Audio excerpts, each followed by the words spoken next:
Aleluia, louvado seja o nome do Senhor. Os irmãos me escutam bem aí? Amém, perfeito. Romanos capítulo 3, versículo 21. Vamos meditar nessa palavra poderosa. Você tem um aparelho telefônico, por favor, coloque no silencioso, por gentileza. E vamos meditar nessa palavra aqui. Eu estou com uma expectativa boa. Amém? Deus vai falar aos nossos corações. Querido Deus e eterno Pai, estamos aqui na Tua presença mais uma vez, Senhor, e viemos ouvir a Tua voz. Diante de mim está a Tua igreja, não é um povo qualquer, é a Tua igreja. E diante deles, diante de todos nós, está a Tua palavra. Eu tenho certeza, Senhor, que toda vez que essa palavra ela é verbalizada, ela é falada, ela é pregada, ela é proclamada, ela nunca volta vazia. Senhor amado, nós estamos sedentos. Nosso corpo físico ele está pedindo alimento, mas a nossa alma ela está dependente de Ti nessa manhã. E nós queremos ouvir a Tua voz. Eu te peço mais uma vez, usa a minha vida para falar com o Teu povo, Senhor. Toca na minha mente, no meu coração, nas minhas cordas vocais, e que possamos sair daqui renovados, cheios da Tua presença.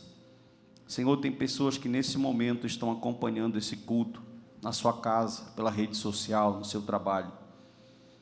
Que o Senhor possa visitá-los com poder e autoridade também, para a glória do Teu nome. Muito obrigado, fala conosco, nos ajuda, em nome de Jesus. Direciona cada palavra e que o Teu nome seja glorificado. Nós oramos em nome do Pai, do Filho e do Espírito Santo, e que todos digam amém. Vamos lá. Queridos, o que dizer da carta de Romanos, né? A carta de Romanos, ela dispensa qualquer tipo de comentário. Se você for fazer uma pesquisa na história da igreja e ver quantos homens foram abençoados por essa carta, você vai ficar impactado em descobrir. O Dr. F.F. Bruce, no comentário da Sociedade Bíblica, da Cultura Bíblica, ele vai trazer aqui várias transformações, conversões que aconteceram através da carta de Romanos. E quando a gente olha para a influência de Romanos, o que Romanos foi, no século XVIII, Dr. Martin Lloyd Jones, ele diz no livro Batismo com o Espírito Santo, que ele teve a carta de Romanos por 20 anos de cabeceira. Se não me engano, ele falou que lia o livro quase todo dia, porque entendia que esse livro aqui, ele era a priori para que Deus viesse fazer uma transformação na vida da sociedade. Spurgeon pregou muitos sermões sobre a carta de Romanos. Em 1515, novembro de 1515, Martinho Lutero começou uma série de exposições na Alemanha sobre esse livro e terminou só novembro do ano passado. Ele começou em novembro de 515 e terminou em setembro de 1516. Ele passou quase um ano expondo essa carta, que não foi à toa que foi o principal ponto para a reforma protestante acontecer. John Wesley, quando estava em 1738, ele se converteu lendo o prefácio de Lutero da carta de Romanos, só para você ter uma ideia. Em 386, Agostinho de Hipona, que foi um influenciador de Lutero e de Calvino, era um homem beberrão, era um homem impuro, um homem devasso, um homem prostituto. Diz a história que ele estava em uma das suas noites, acordado de uma de suas noites, bebendo, e ele ouviu uma criança falar. Ele era um professor em Milão de retórica. Ele ouviu uma criança falar tolê leguê, que traduzido para o nosso português é pega e lê, pega e lê. Ele abriu numa passagem de Romanos, capítulo de número 13, e lá o texto falava que não era para beber, para viver, nem em orgias, nem em bebedices, nem em prostituição. Ele conta que isso foi necessário. Ele falou, não precisou mais eu ouvir nada, aquelas palavras foram como flecha no meu coração. E ali, a partir daquele momento, nunca mais a minha vida ela foi a mesma. Em seguida, em 1918, o grande teólogo alemão Karl Barth, Infelizmente, ele cambou para o lado do liberalismo filosófico, mas esse homem ele teve a vida impactada pela carta de Romanos. Quando você pega 16 capítulos desse livro, você vai observar que Romanos ele é um curso de teologia. Por quê? Nenhuma carta de Paulo, nenhuma, vai falar de tantas coisas, de tantos assuntos como Romanos fala. E com certeza a forma, a maestria, o cunho teológico, o momento que Paulo fala, como ele aplica as palavras, como ele usa os termos, como ele vai no Antigo Testamento e faz uma assimilação com o Novo, como ele usa as palavras em grego, realmente é uma coisa muito fenomenal, é uma coisa muito necessária. Esse texto aqui, pode deixar como estava, que não era o microfone. Esse texto aqui, ele é um texto tão lindo, obrigado, ele é um texto tão maravilhoso, que ele vai falar de como a graça de Deus, ela nos alcança. Escute, olhe para mim, você está com o texto aberto. Quando você começa a trabalhar esses textos, olhar esses versículos que nós vamos ver agora, você começa a ser profundamente impactado pela mensagem que ele traz. Por quê? Porque ele não é apenas um texto, mas ele está mostrando de forma clara, inspirada, bíblica, teológica, como nós não poderíamos de forma alguma ser salvos com as nossas forças, e como aprove a Deus, por amor incondicional, nos oferecer a salvação. Capítulo de número 3, por gentileza, vamos lá, versículo de número 21, dado isso aqui, a gente vai observar que Paulo está falando de justificação, e eu só posso ser justificado se a graça de Deus me alcançar. Só vai acontecer justificação. A justificação, os teólogos dizem, um conceito que eles usam muito é eu estar livre diante de um tribunal de Deus. Para mim entender justificação, eu preciso entender a culpa herdada, o pecado que nós herdamos de Adão. Quando eu entendo a doutrina do pecado, que nós recebemos um pecado de Adão, a gente vai conseguir compreender isso aqui com mais clareza. Por quê? Alguns setores teológicos, eu vou dar um exemplo. A Igreja Católica Apostólica Romana, ela vai dizer que crianças, quando morrem, elas viram anjos. Isso é o pensamento que a Igreja Católica ensina até hoje. Um outro pensamento que eles têm muito forte é dizer que todos nós temos anjos da guarda que nos guardam. Então, na cabeça deles, lá no purgatório, a boca do purgatório é chamada de limbus pátrio e limbus infanto. Lá estão aquelas crianças que morreram, que não foram batizadas. As crianças que morreram e foram batizadas, por isso o batismo de criança, elas então viram anjos. Só que quando Paulo escreve, o texto bíblico é muito claro, falando sobre pecado, ele não está dizendo que você precisa pecar para ser pecador. Paulo diz claramente, biblicamente falando, que todos nós já nascemos em condição de pecado. Nós já nascemos pecadores. É por isso que no capítulo 3, que está aberto na sua Bíblia, no versículo 23, ele diz, todos pecaram. E essa expressão todos, ela se aplica de duas formas na carta de Romanos. Olhe para mim, por favor. O todos pecaram é o grego patis e marton. No capítulo 3, versículo de número 23, é todos de forma individual. No capítulo 5, no versículo 13, no final do versículo ele também diz, porque todos pecaram. É a mesma expressão. Patis e marton, só que lá, pelo contexto, dá para entender que é pecado herdado, é a culpa hereditária. A Bíblia está dando uma informação, qual? Que nós somos pecadores, tanto individualmente, como de forma coletiva. Nós caímos tanto em Adão, como nas nossas ações, que nós caímos todos os dias. E sabe o que é interessante? Que quando fala de justificação, os teólogos reformados, e essa igreja aqui tem muitos leitores reformados, muitas pessoas que simpatizam com a doutrina reformada, vão dizer que para acontecer a justificação, precisa acontecer alguns processos. E é claro que eu não vou me deter, só para frisar, para você entender. Você precisa ser eleito por Deus. Por exemplo, você não encontrou Jesus para ser eleito. Você só tem Jesus porque você foi eleito para isso antes. Então você precisa ser eleito, você precisa ser chamado, regenerado, convertido. Após a conversão, aí o quinto ponto vem a justificação. Ou seja, Cristo só está derramando seu sangue, só está justificando aquelas pessoas a qual a graça de Deus alcançou.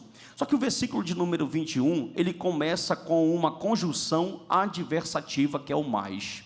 Por quê? O que é uma conjunção adversativa? Uma conjunção adversativa, ela está estabelecendo uma contradição com o versículo anterior, ou com o ponto anterior. E se você ler o 3:20, olha como ele diz, Pode ler na Bíblia. Visto que ninguém será justificado diante deles por obra da lei, em razão que pela lei veio o pleno conhecimento do...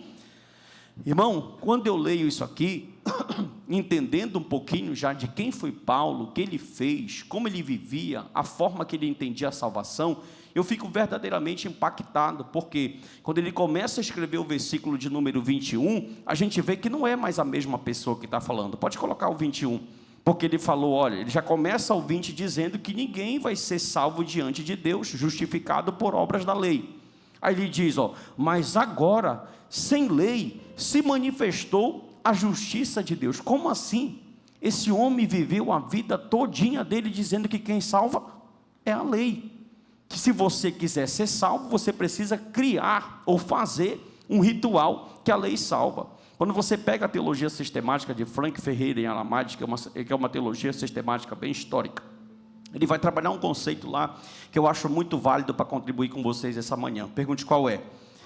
Lá ele vai trabalhar duas palavras, sinergismo e monergismo, que não é nenhuma novidade para vocês isso aqui, diante de tantas vezes que nós já tratamos isso. Mas deixa eu recordar o conceito rapidinho. O sinergismo são que eu coopero com Deus para minha salvação. Mono, de um, significa que Deus começa a salvação e Ele termina a salvação. Logo eu entendo que no conceito sinergista, Deus está me salvando, mas eu estou de alguma forma cooperando com essa salvação. Mas no conceito monergista, eu fui alcançado pela graça. A graça me alcançou. Efésios 2, 8 e 9, a salvação é pela graça, mediante a fé, e isso não vem de vós, é dom de Deus e não de obras, para que ninguém se glorie. Romanos capítulo 3, 28, concluímos, pois agora que o homem ele é salvo não pelas obras, mas pela graça, mediante a justificação que há em Cristo Jesus. Mas preste atenção, só que quando você olha as religiões, você vai observar, e Ferreira trabalha muito bem isso, que todas elas são sinergistas, porque se você olhar todas as principais religiões que nós temos na Terra, elas têm de alguma forma, evangelista Rafael, o sinergismo com ela. Por exemplo, eu sou adventista, só o que Cristo fez na cruz não é suficiente, eu tenho que guardar o sábado, eu cooperando. Eu sou católico, só a cruz também não é suficiente, eu tenho que cumprir os sacramentos da igreja para me poder ser salvo, eu contribuindo. Eu sou espírita, eu tenho que ficar evoluindo, olha a obra, evoluindo até alcançar o status de espírito perfeito. Eu sou muçulmano, seguidor de Alá. Para me ser salvo, a minha religião, ela diz que eu tenho que pelo menos uma vez na minha vida ir a Meca, na Arábia Saudita, senão eu não posso ser salvo. Então perceba que todas elas têm de alguma forma algum tipo de cooperação. Logo, o brado de Cristo na cruz está expirado, está consumado. Tetelestai no grego, ele não vale nisso aí. Por quê? Porque de alguma forma o homem está trabalhando. Só que quando Paulo trabalha isso aqui, ele demorou a entender isso, porque isso não se entende de forma investigativa. Se tem um homem que investigou na vida, foi Paulo, viu? Só que isso aqui não se entende de forma conceitual, buscando, pesquisando. Isso aqui só se entende para quem Deus abre os olhos. E agora o versículo 21 é um outro Paulo. Por quê? Porque o homem que viveu a vida todinha pensando que cooperava para a obra, olha o que ele diz, mas agora, sem lei, se manifestou a justiça de Deus, testemunhada pela lei e pelos...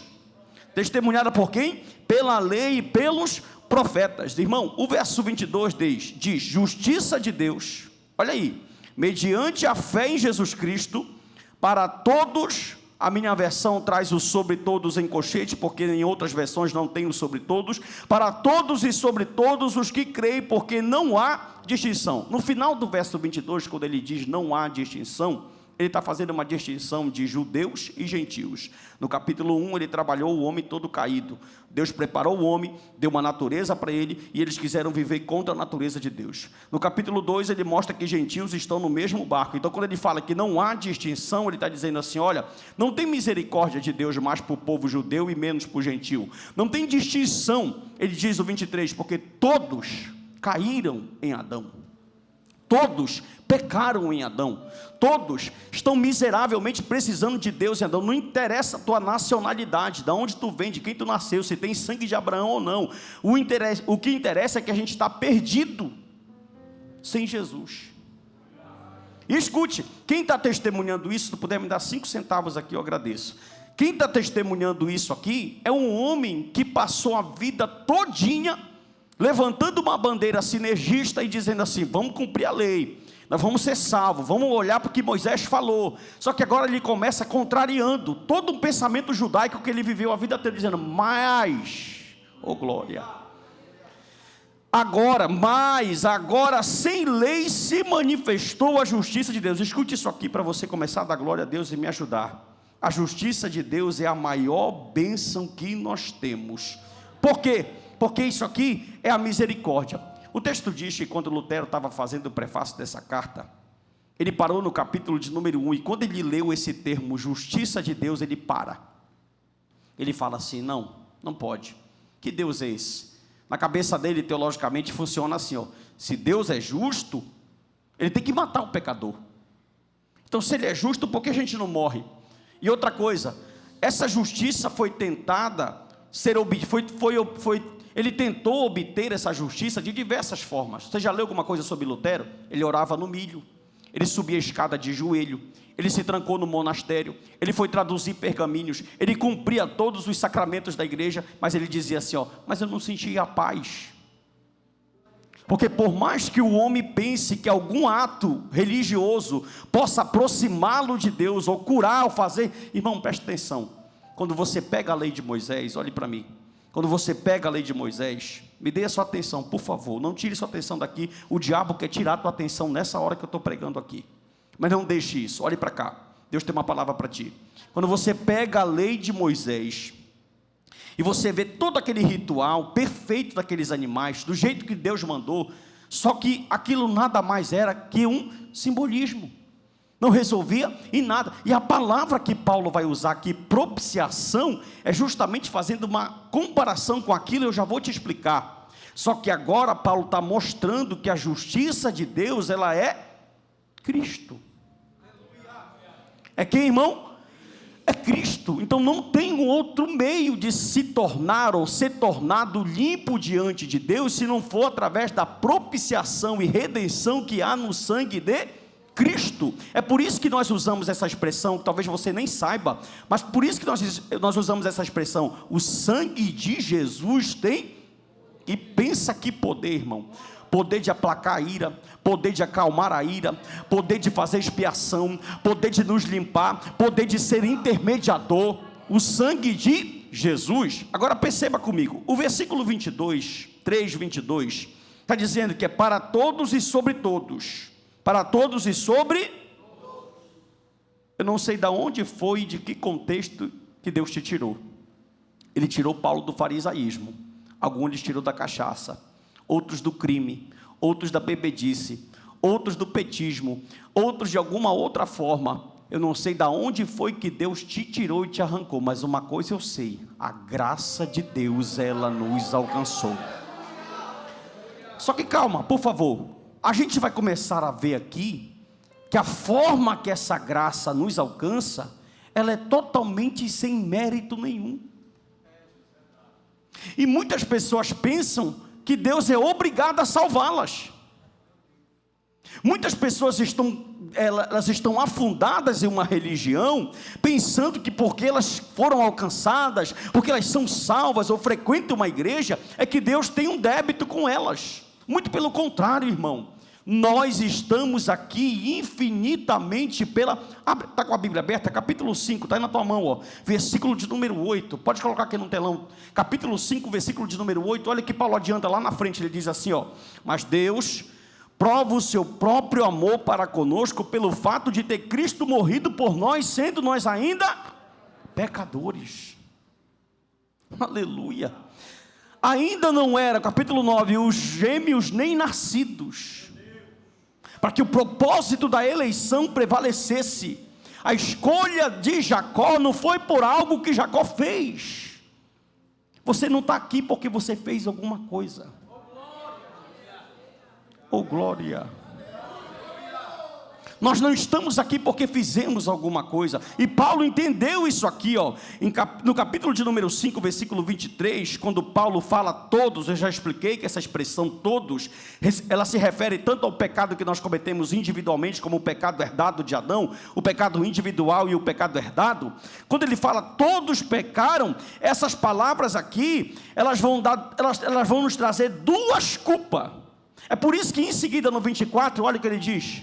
Coloca aí, 3:24, depois de mostrar quem nós somos, ele diz que nós precisamos de quê? De justificação, de redenção, de propiciação, de salvação.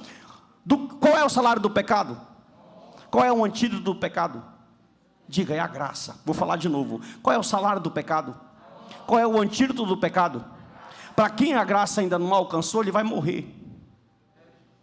E morrer sem a graça não tem justificação, e não está justificado, não vai para o céu, e não for para o céu, vai viver no Hades eternamente com Satanás e seus demônios. Agora, sendo justificados, vamos aqui, na manha, só na manha para entender isso aqui, que nós já entendemos, mas é maravilhoso relembrar. Olha aqui, ó, sendo justificados como? Gratuitamente, mediante a sua... Essa palavra redenção, repita comigo, diga assim, apolutroses. Não, fale bonito, diga apolutroses. Sabe o que significa apolutroses em grego? Essa expressão aqui, redenção, é a palavra grega apolutroses. Apolutroses significa comprar um escravo do mercado a preço alto. Ele está usando uma linguagem judicial de um escravo que precisaria ser pago. Agora lê, sendo justificado de graça, mediante o preço que ele pagou, que há em Cristo Jesus. A Bíblia diz que nós éramos escravos, filhos da ira, filhos da maldade, andando em desobediência, mortos em delitos e pecados, são os sinônimos e adjetivos que ela nos dá. Só que foi alguém lá no mercado negro,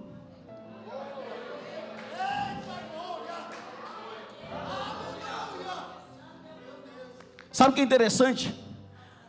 Que cada versículo que vai passando, olha aqui, vai terminar em choro, eu sei que vai terminar em choro, em nome de Jesus, olha para cá, eu sei que cada versículo que vai passando aqui, Paulo vai mostrando, e ele vai, na leitura a gente percebe que ele vai se humilhando, ele vai deixando ele baixo, vai deixando ele bem pequeno, vai deixando ele como um verme, vai deixando ele como um ninguém. Por quê, irmão? Porque nós estávamos nesse mercado e irmão, quem ia no mercado pagar o preço por alguém que não valia nada?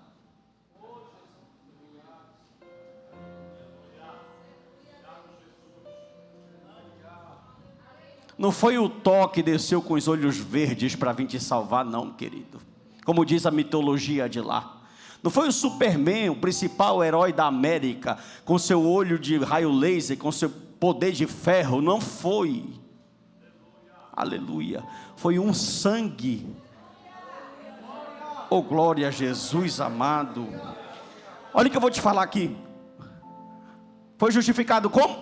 Diga assim, gratuitamente. Não, fale assim, fale bonito, diga gratuitamente. Escute isso aqui, ó. Quando Deus te declara justo, olha que lindo isso aqui. F.F. Bruce diz assim, ó, Rafael, quando Deus nos declara justo, não é no final da nossa caminhada. Ele te declara justo quando Ele te chama. Porque só dá para continuar quem já foi justificado. Então escute isso aqui, ó.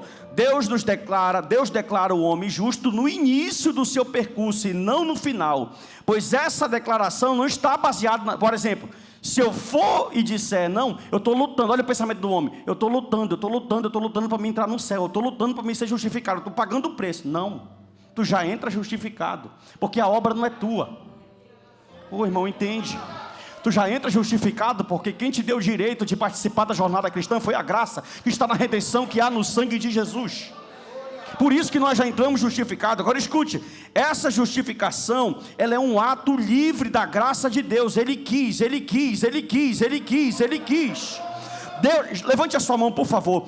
Deus, por sua graça, me aceita. Ele me torna seu filho. Olha para mim aqui, por favor.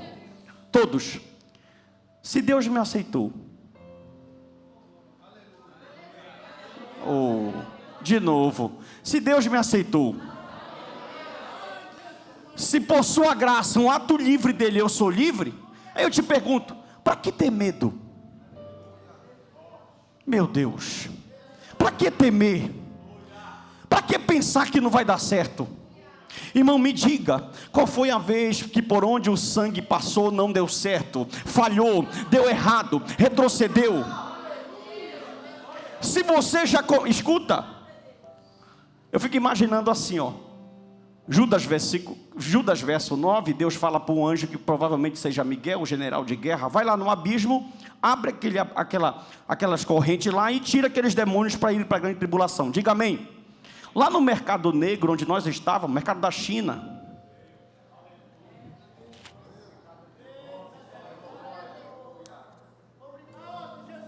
escute, lá no mercado negro onde nós estávamos,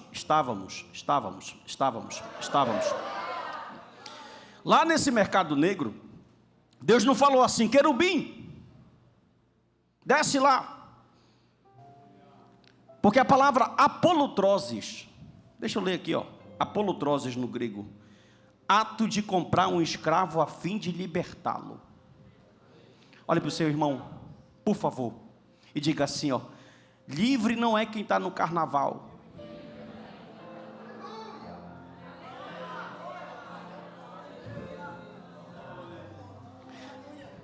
Oh glória, olhe para ele pelo amor de Deus e diga assim, nós somos livres, por causa da apolutroses, da redenção.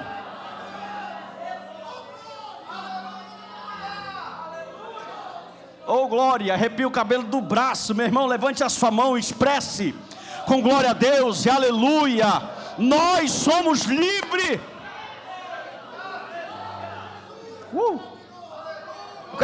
Oh glória, vai terminar em choro, escute o que eu estou falando, vai terminar em choro. Olhe para o seu irmão, olhe para ele, vê se ele tem cara de livre, livre tem cara de feliz, ele expressa com glória a Deus, aleluia, ele é alegre, não interessa como ele chegou, a forma que ele chegou, o meio que ele chegou, livre é diferente. Uma das coisas que eu mais escuto na minha vida, o pastor Narciso tem a cara feia, o pastor Narciso tem a cara fechada, é feia, mas é livre, é fechada, mas é livre, eu sou livre, eu tenho paz de espírito, porque lá no mercado negro, alguém chegou com seu sangue,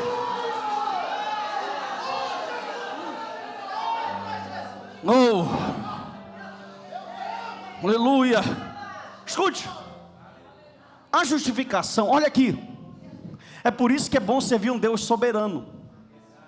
Meu Deus, olha o que eu vou te falar, eu só falo se tu dá glória a isso. Porque um Deus soberano, ele não pergunta, eu posso fazer? Se fosse Baal, ele ia consultar Astarte e Astarote. Astarte, o que tu diz? Astarote. Só que Deus é soberano e foi um ato livre. Ele disse assim, eu quero salvar. Vou salvar o Paulo, vou salvar o Ricardo, dá glória Paulo, dá glória Ricardo, vou salvar a Suzana, vou salvar a Sandra, vou salvar a Esther, vou salvar o João, vou salvar o Nery, e ninguém tem nada a ver com isso.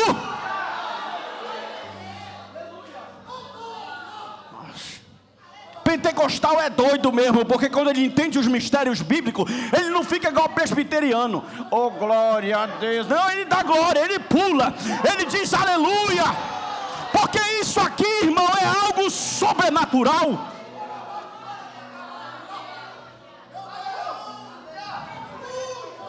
Aleluia, Paulo vem dizendo: olha, todos pecaram, todos precisam ser libertos, todos estão no mercado negro, a lei mata, a lei não liberta, a lei não faz nada, mas fomos, aleluia, versículo de número 24, capítulo 3, versículo de número 24, por favor, aleluia, Romanos 3, 24 diz: sendo justificado gratuitamente pela sua graça, mediante a redenção.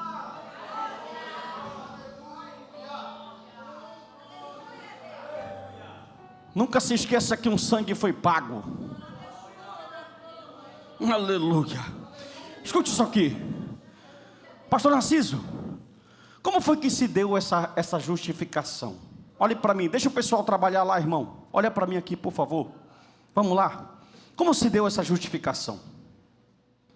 Mediante a redenção que eu acabei de explicar, a quem Deus propôs, verso 25, por favor. A quem Deus propôs no seu sangue como diga assim, hilasterion. Não, fale bonito, diga hilasterion.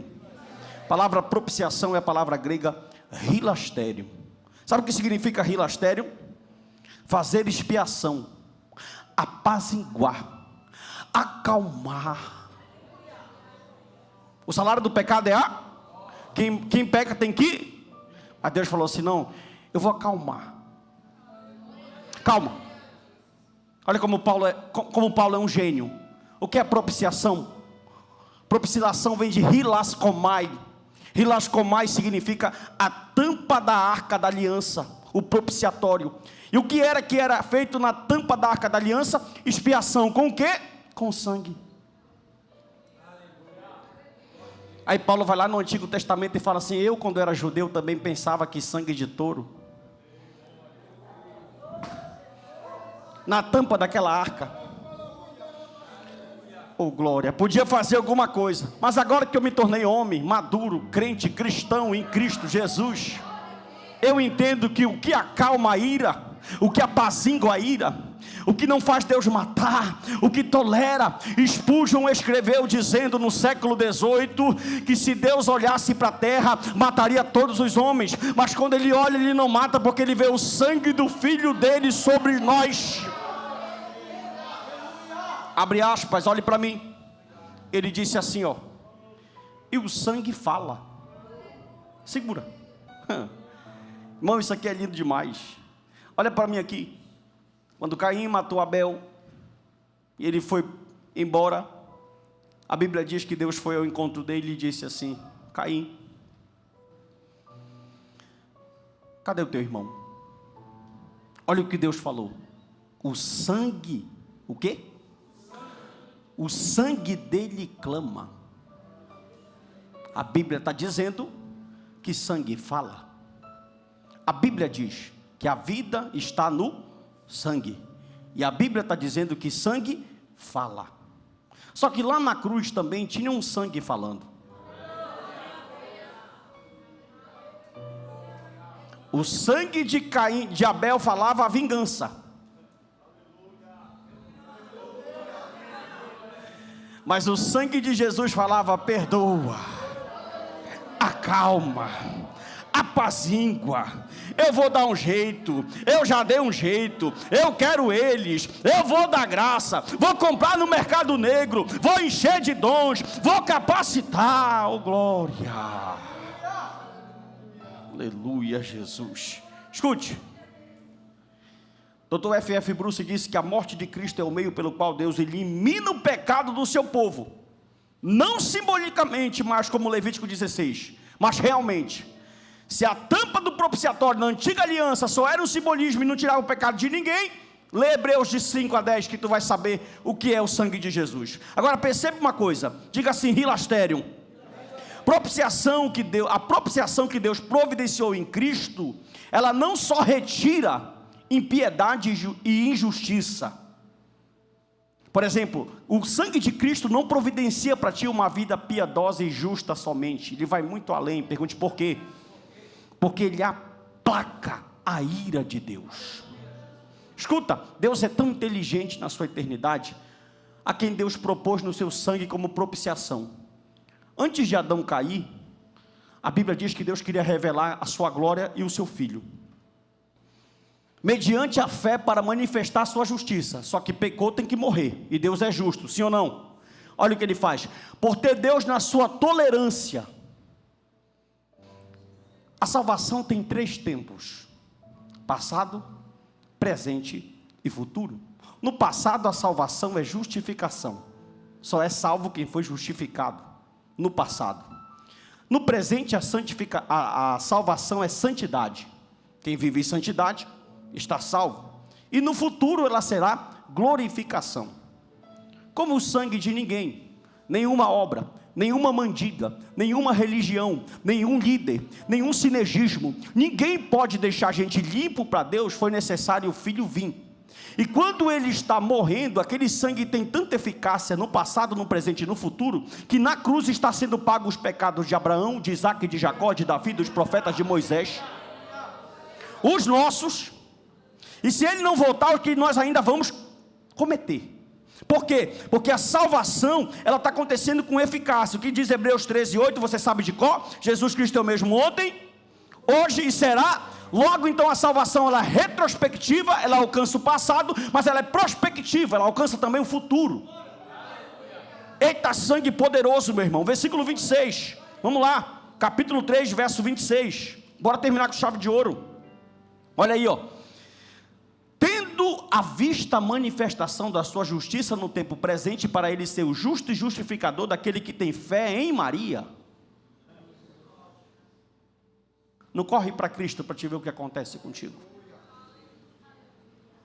Entenda uma coisa: isso aqui não é um desabafo e nem uma indireta. Isso aqui é pregação do Evangelho.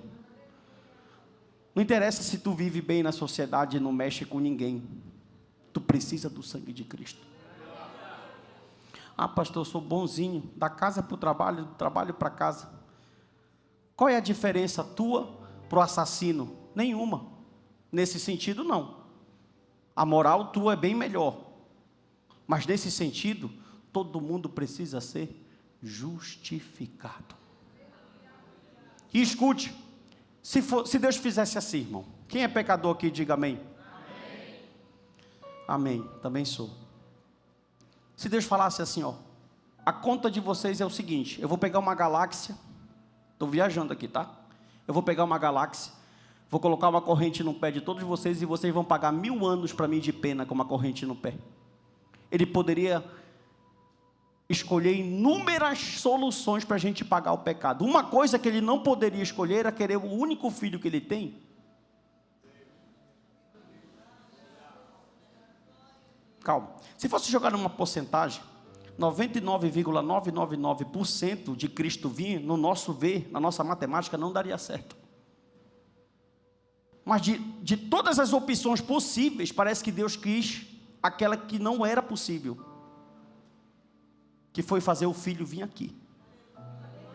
Por isso que ele escreveu, ó: sendo justificado gratuitamente. Quem pecou? Tu ou Cristo? Quem errou? Quem merecia a cruz? Quem merecia as cuspidas? Quem levou a cruz? Cristo ou tu? Quem apanhou? Quem levou a cuspida? Outra coisa, quem é o Filho de Deus aqui? Não, você não é filho de Deus. Deus só tem um filho, unigênito e primogênito. Você é filho adotado, tá? Todo mundo aqui é órfão, era órfão de pai e mãe, viu? A Bíblia diz que ele tem um unigênito e primogênito. Unigênito porque só tem um, e primogênito porque ele foi o primeiro. E Deus pega o único que ele tem. Eu fico imaginando os anjos que não são oniscientes.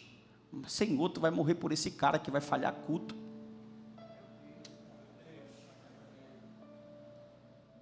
Dá glória, irmão, pelo amor de Deus. Olha aqui para mim, deixa eu refrescar tua mente aqui. Segura bem baixinho, isso aqui é forte que eu vou falar. Eu lendo isso essa manhã, meu coração ele estava querendo chorar, porque eu sou líder. Eu fico pensando assim, ó: a ovelha, ela não entende o pastor às vezes. E o pastor às vezes não entende a ovelha, porque a ovelha ainda não entendeu o que é para entender. Aí Deus falou para Moisés assim: Moisés, vem cá. Olha, tu vai morrer. Tu vai subir no monte. Deixa eu te falar um negócio aqui. Esse povo vai me deixar. Não vai me servir. Vai adorar outros deuses. E quando eles entrarem em Canaã, eles vão se desviar todinho. Tu já imaginou Moisés ouvindo um negócio desse?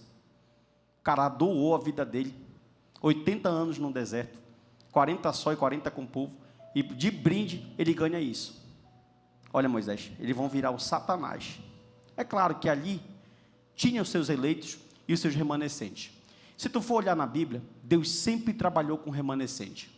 Da família de Adão, 7. Da família de Noé, Sem, Cã e Jafé. Da família do patriarca Abraão, só Abraão. Da família de Samuel, vem lá, o profeta sempre foi em um pouquinho, nunca foi com muito, nunca foi com quantidade.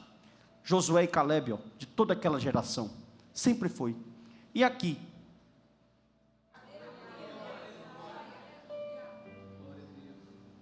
Amém ou não amém?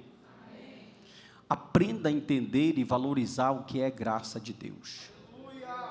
Olha aqui para mim, rapidinho, eu estou terminando. Diga assim: Jesus Cristo é o justo e o justificador. Escute, Jesus fez uma oferta de si mesmo. E quem crê nisso, o seu pecado é justificado. Agora tem um porém. Esse crer não é falar eu creio. Esse crer são as minhas atitudes de vida, se vão dizer se é uma fé bíblica, genuína, verdadeira, de conversão, ou se é só uma fé empolgada. Porque a gente fala assim, eu creio, eu tomo posse, mas os nossos atos de vida, eles são muito distantes daquilo que a Bíblia põe como padrão. Segundo ponto, ele é o nosso cabeça federal. Capítulo 5, ele diz assim, olha, vocês têm 2 representantes. Ou tu está em Adão, ou tu está em Cristo. Quem ainda está em Adão é aqueles que a graça ainda não alcançou. E esses que a graça ainda não alcançou, ainda não foram justificados. E se você ainda não foi justificado, o inferno está te esperando. Você está ouvindo o que eu estou falando? O inferno está te esperando. Você que ainda não foi alcançado pela justificação em Cristo Jesus. Outro ponto, isso aqui é sério. E na qualidade do homem representativo, o termo teológico é cabeça federal, representante. Na qualidade de homem representativo que ele é, o que ele vai fazer? Ele não é o representativo diante de Deus? Olha aí, 2 pontos. Ele então é quem vai absorver todo o juízo de Deus que era para nós nele. Ele é o representativo. E também o que ele vai fazer? Ele vai conceder aos homens, vai comunicar aos homens a graça, como a graça salvífica de Deus. Ele recebe a ira que era para nós e pega tudo que Deus tem de bom e reparte. Isso só é possível, Efésios 1, tu pode ler do 1 ao 8, está tudinho lá o que eu estou te falando. Só em Cristo nós conseguimos essas coisas. Não pensa você, porque é assim, irmão, escute aqui, olha aqui para mim, por favor. Essa parte aqui ela é bem prática, bem didática. A sociedade tentou colocar na cabeça das pessoas que elas conseguem sozinhas. Olhe para mim, eu estou falando isso aqui com muito amor para você. Você não vai conseguir. Você não vai conseguir sozinho. Você precisa de Jesus. Você precisa que Ele vá no mercado negro e te arranque de lá, a preço de sangue. Escute, não pense que bem-estar, estou bem, estou aqui, não mexo com ninguém. Não, calma. Outra coisa, isso nos coloca em nosso lugar. Versículo 27, até o 28 só. 27, ainda tem só um negocinho aqui. Já? Olha o que ele fala. Cadê a tua arrogância? Jactância significa soberba, arrogância. Paulo está dizendo assim, cadê a tua arrogância? Onde, pois, a jactância? Foi de todo modo excluída? Por que lei? Das obras? Não, pelo contrário, pela lei da... Paulo está entendendo que o que nós temos que fazer é baixar o topete, saber quem nós éramos, quem nós somos, o que fazíamos, o que fazemos agora, não pensar que somos melhores, porque nós não somos melhores do que ninguém. Uma coisa linda é que a justificação é igual em todo mundo. Não tem um mais justificado que o outro aqui. Pode ter alguém num processo de santidade mais elevado, agora justificado todo mundo é igual. Viu? Isso tem que fazer o que, gente? Porque, irmão, a pior coisa é você pensar que você é um crentão. Você não é um crentão. A pior coisa que tem é você pensar que você é o cantorzão, o pregadorzão, o homão, a mulherona, o super-homão. Onde está a tua lei, a tua arrogância, a tua soberba? Sabe o que a gente tem que fazer todo dia quando a gente acordar? Lembrar: ô Senhor, obrigado, tu me livrou do mercado negro. Ô Senhor, obrigado, tu me livrou. Ô Senhor, obrigado, eu estava no mercado negro. Ô Senhor, obrigado, eu estava no mercado negro. Oh, glória. Diga assim, por favor. Diga: tudo é dele, por ele, por meio dele, para ele. Você pode dizer em alto e bom som, assim, feliz, feliz, porque essa graça te alcançou. Diga assim, ó: tudo é graça.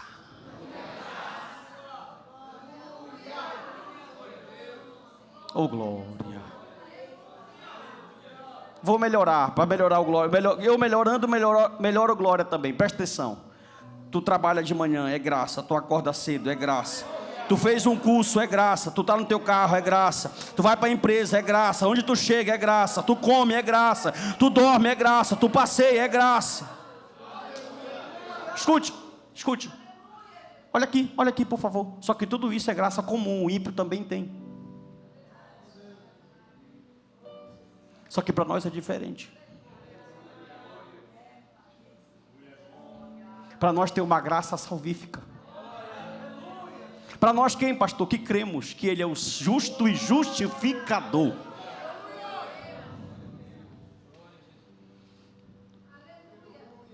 Irmão, agora pense na condição de um líder, de Moisés e de pessoas que já entenderam. Olha aqui, nós vamos até 11, são 10h38, o culto é de 9 às 11, olha aqui. Pense na condição de pessoas que estão dentro de igrejas a vida toda. Aí vem para o culto, atuam até em departamento, participam de departamentos, trabalham na igreja. Tem tanta visão errada, bíblica, do que é o céu, do que é o evangelho, do que é o reino, do que é Cristo. Aí apareceu a primeira oportunidade, caiu na inconstância espiritual. Saiu, tem um monte agora que estão no carnaval, pulando o carnaval. Tem um monte agora que estão nos balneários. Porque essas pessoas criaram um evangelho para elas. E disseram assim, ó: Bíblia, te adapta à minha realidade, se tu quiser que eu te sirva. Mal ela sabe que se ela olhar num pé direito, no esquerdo, na mão, tem um monte de corrente que está no mercado negro. E o Espírito Santo que convence o homem do pecado, do juízo e da justiça, está aqui para quebrar correntes nessa manhã.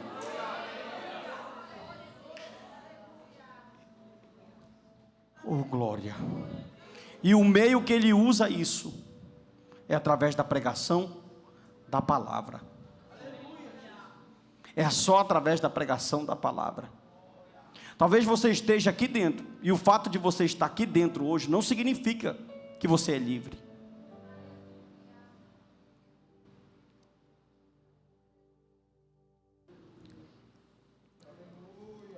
Escute uma coisa aqui, olhe para mim. Quando essa corrente literal ou espiritual do pecado caiu do braço de Lutero, ele olhou para a mão dele, assim, estou ilustrando, tá? Ele olhou para a mão dele e disse assim: eu estou livre. Saiu a corrente do pecado. A corrente de quê? Só que quando ele olhou para a outra mão, tinha uma outra corrente. Pergunte qual? Da graça.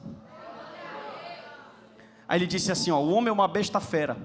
Ou ele é montado por Deus, ou ele é montado pelo diabo. Ele não tem vontade. Olha o que ele disse: o homem é uma besta fera. Ele é montado por Deus, ou ele é montado pelo diabo.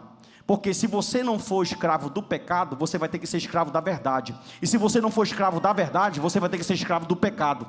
No mundo espiritual não tem campo neutro. Meu Deus. Eu prometo que eu estou terminando. Olha aí para o teu vizinho, por favor, e fala assim: tu sabe o que é amor?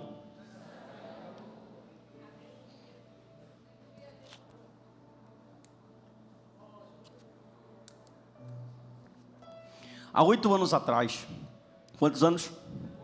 Eu estava lendo uma teologia sistemática do Wayne Grudem, 8 anos atrás. Já faz um tempo que eu leio isso aqui. E quando eu passei nesse texto aqui de expiação, eu estava lendo uma sistemática bíblica. As lágrimas começaram a escorrer do meu rosto. Porque até aquele momento, eu pensei que eu estava de alguma forma fazendo alguma coisa para mim ser salvo. E sinergisticamente, nem sei se existe essa palavra, eu estava pensando que eu estava contribuindo com Deus para a minha salvação. Aí de repente eu comecei a ler, e o versículo de número 25, 27, eu comecei a entender uma coisa. E aqui nesse dia eu entendi o que é amor de Deus. Porque escuta, porque eu perguntei para vocês sabem o que é amor? Quando a gente está bem, a gente fala assim, nossa, Deus me ama. Estou bem em casa com meu marido, Deus me ama. Comprei um carro, nossa, não vou mais andar de ônibus, Deus me ama. Arrumei um namorado. Olha aqui, nossa, Deus me ama muito. Olha aqui, crente, passei no vestibular, nossa, Deus vai me dar uma carreira. Se eu te falar que isso não é amor, isso é bônus, tu acredita em mim? Porque o que é amor? Deus pega o único filho que Ele tem, segura, fala, desce. Eles não merecem, mas eu escolhi eles. Tu vai descer.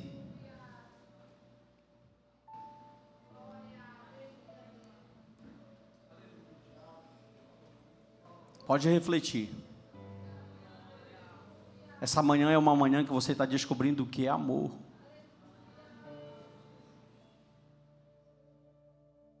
Eles pecam, são falhos, são errôneos, têm pensamentos contrários, não são submissos, querem brigar comigo, mas eu escolhi. Desce. Abra os seus olhos e olhe para mim, por favor. Pode chorar. Eu sabia que ia terminar em choro. Ele pega toda a ira que era para nós e despeja todinho no filho, no único, e pega todo o amor que ele tem, porque Deus amou o mundo de tal maneira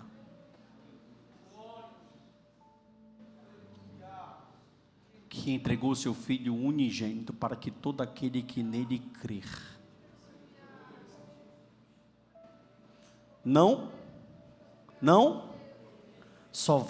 só não vai perecer quem crer. Meu Deus.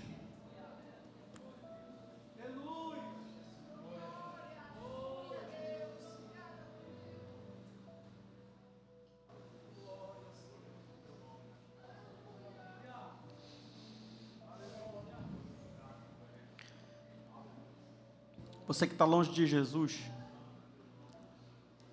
Jesus está te chamando essa manhã.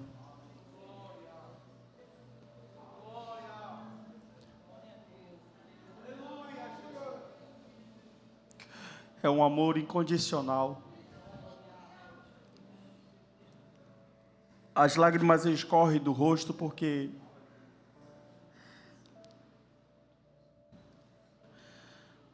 nós não merecemos nada do que temos.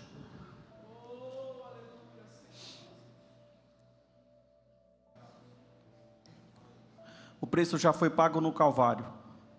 E quem toma isso como fato e verdade e crê, João 14, é alcançado pela graça e justificado. Obras não salvam. Olhe para mim aqui. Falta 2 pontos. Obras não salvam. Mas todo salvo, ele tem obras dignas de arrependimento.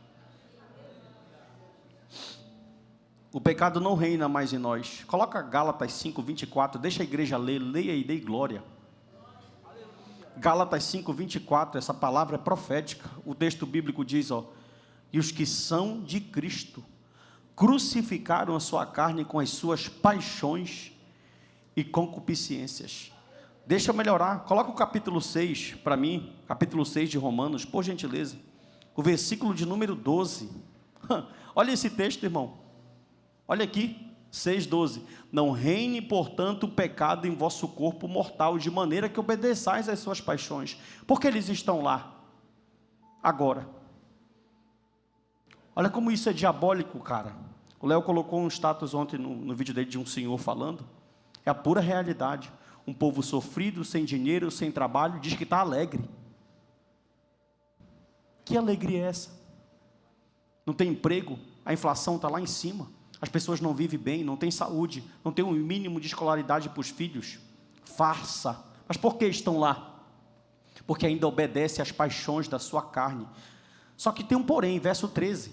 Olha aí, oh glória. Nem ofereçais a cada um os membros do seu corpo ao pecado como instrumento de iniquidade, mas oferecei-vos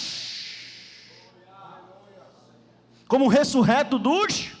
E os vossos membros, antigamente os nossos membros, mão, pé, boca, peito, tudo fazia a obra do nosso corpo, do diabo e da carne. Agora a mão é para abençoar, a boca é para louvar, o pé é para...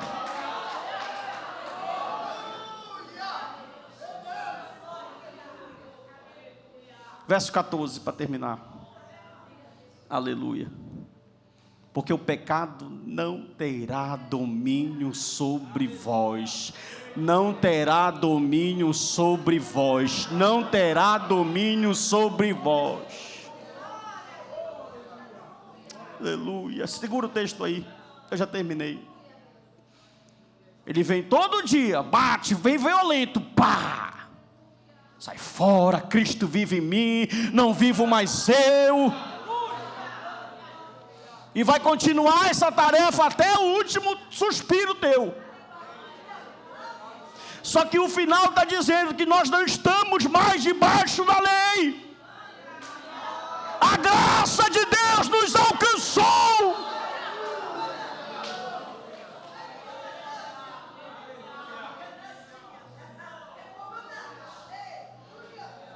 Sabe por que você ainda sente vontade de satisfazer a tua carne, o teu ego? Sabe por que você não tem inclinação para as coisas de Deus e sim para as do mundo? Porque a graça ainda não bateu na tua porta. O dia que a graça bater na tua porta, você vai fazer como Agostinho, como Lutero, como Wesley, como Bart, como Martin Lloyd Jones, como Narciso, como Nery, como Paulo, como Leonardo, como Rodrigo, como Esther, como Pedro, como João.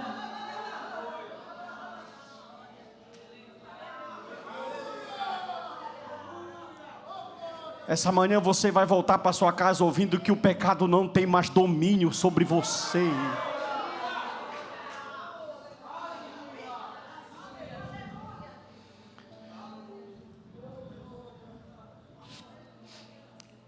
Teve uma... Posso falar? Posso falar? Posso falar, irmãos?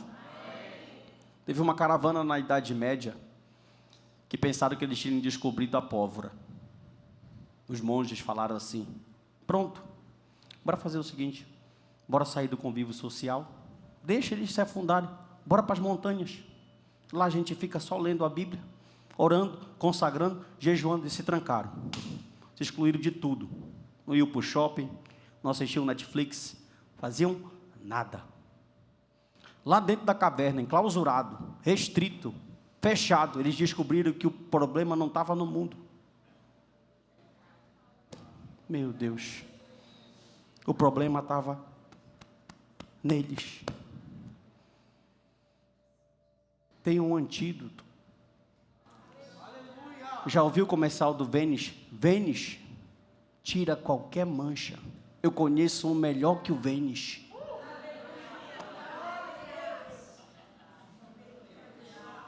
Aleluia. Levante a sua mão, pelo amor de Deus, meu irmão, e deixe o sangue de Jesus.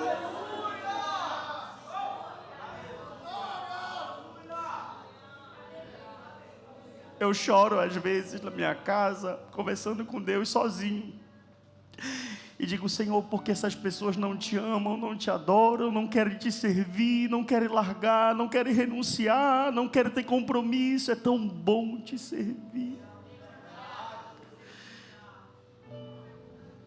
É tão bom fazer parte desse reino. Estão entregues às suas prostituições, aos seus vícios, se entregaram para a sua carne.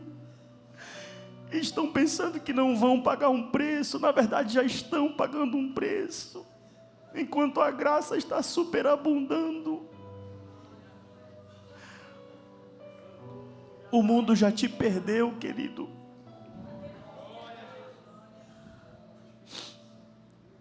Olha a conclusão, capítulo 3, verso 28.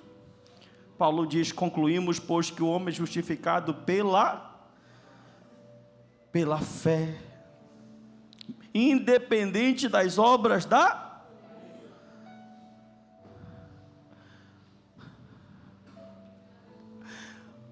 O que fazer mediante tudo isso?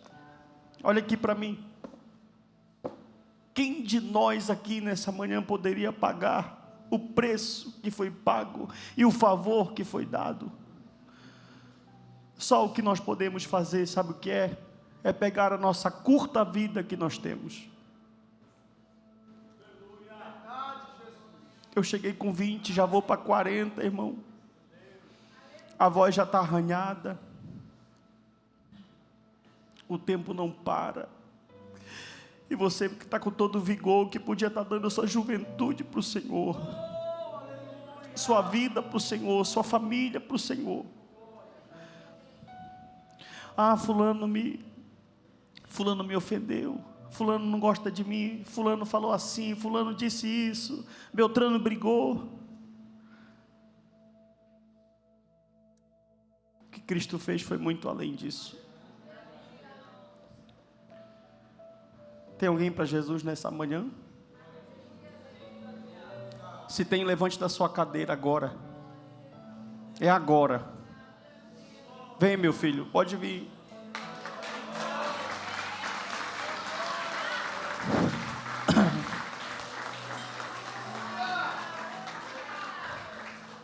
Jesus te ama, viu? A melhor coisa que tu está fazendo é te entregar para Ele nessa manhã. Que o Senhor guarde a tua vida e te faça um grande homem na terra dos viventes. Ele tem um projeto muito grande na tua vida. Onde está a segunda pessoa? Eu estou chamando aqui, com lágrimas nos olhos.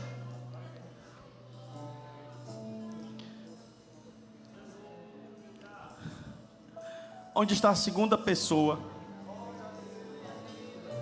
É só você dar um passo, só isso. É só você dar um passo nessa manhã e tudo vai ser resolvido.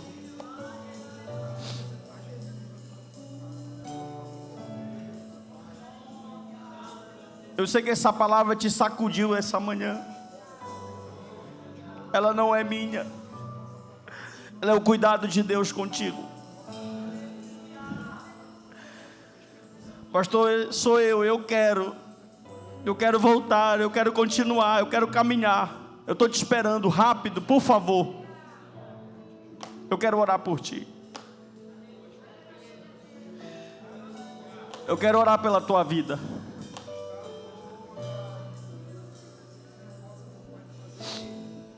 Estenda a sua mão aqui. Senhor, aqui está esse jovem. Ele foi alcançado do mercado negro nessa manhã. Perdoa os seus pecados, as suas falhas, os seus erros. A tua igreja está de mãos estendidas. Nós estamos orando ao Senhor. Aquele que te confessa diante dos homens, o Senhor confessa diante do Pai que está no céu. Deus amado, segura da mão desse jovem e não permita que ele retroceda. Em nome de Jesus nós entregamos ele. Quem crê assim, diga amém. Canta, meu filho, alguma coisa aí para nós. Adore ao Senhor.